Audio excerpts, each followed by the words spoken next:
In the mist-shrouded mountains of northern Persia, a fortress once stood that has captivated the imagination of historians and storytellers for centuries.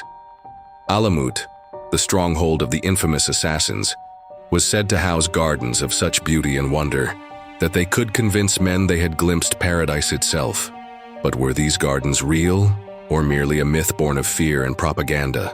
The tale of the Gardens of Alamut begins with Hasan-i Sabbah, the enigmatic leader of the Nizari Ismailis, better known to history as the Assassins. Legend has it that Hasan used these gardens as a tool to indoctrinate his followers, promising them a taste of the afterlife in exchange for their unwavering loyalty.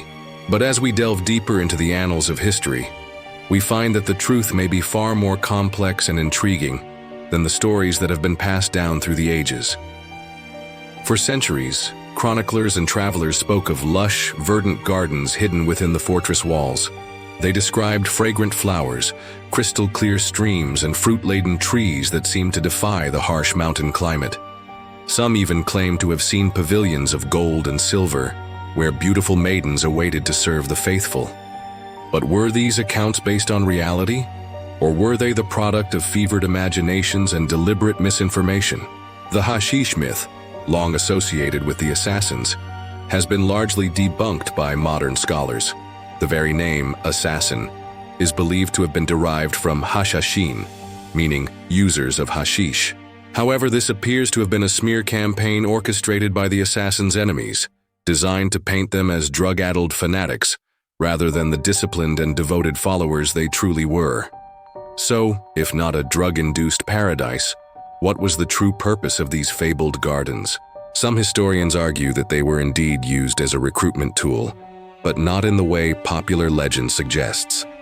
Rather than a simulacrum of heaven, the gardens may have been a place of education and contemplation, where initiates could study and reflect on the teachings of their faith.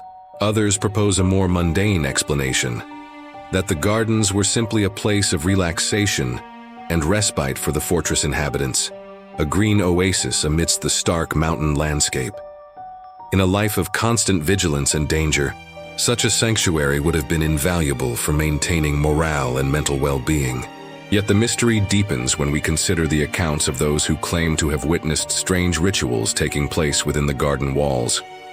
One chronicler wrote of midnight ceremonies, where robed figures moved silently among the trees, their faces hidden by elaborate masks. Another spoke of eerie chants that echoed through the night, seeming to come from everywhere and nowhere at once. These reports have led some to speculate that the gardens served a more esoteric purpose, perhaps as a site for secret initiations or mystical practices. The Nizari Ismailis were known for their complex system of religious philosophy, and it's possible that the gardens played a role in the transmission of hidden knowledge. Adding to the air of mystery are the numerous accounts of strange sightings within the gardens.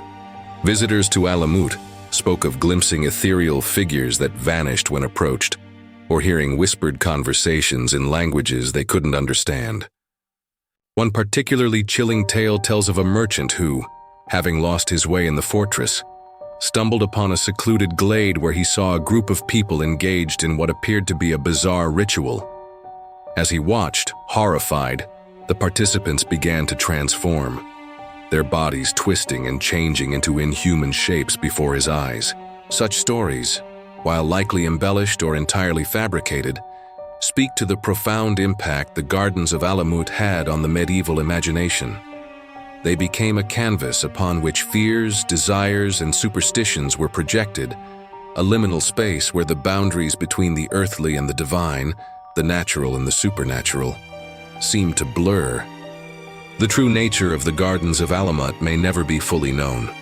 The fortress itself was destroyed by the Mongols in 1256, and with it, much of the evidence that might have shed light on this enduring mystery. Archaeological excavations have revealed traces of irrigation systems and terraced fields, suggesting that some form of cultivation did take place within the fortress walls.